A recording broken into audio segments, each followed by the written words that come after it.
নমস্কার বন্ধুরা, পিরিয়ড ছাড়াও তলপেটে ব্যথা কেন হয়? অনেকেই ভাবে গ্যাস, কিন্তু হতে পারে শরীরের ভেতরে গভীর সংকেত। প্রথমেই আমরা জানব সাধারণত কেন হতে পারে। 1.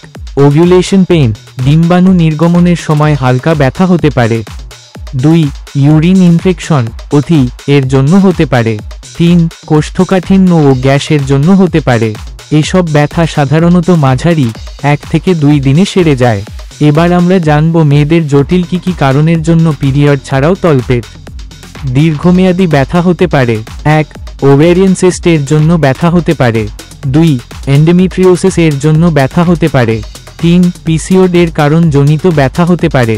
আসুন বন্ধুরা, এবার এই সমস্যাগুলোর যে কোনো একটি থাকলে কি লক্ষণ আপনারা বুঝতে পারবেন। 1. পিরিয়ড অনিয়ম হতে পারে।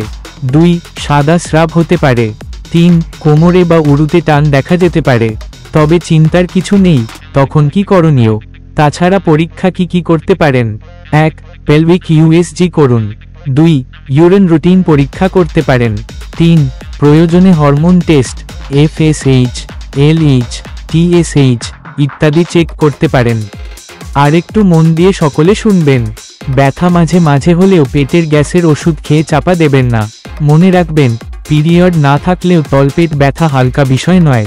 সবশেষে বলতে চাই, ভিডিওটি মেয়েদের মধ্যে শেয়ার করুন আর সাবস্ক্রাইব করুন সঠিক হেলথ জানার জন্য। অসংখ্য ধন্যবাদ সময় দেওয়ার জন্য।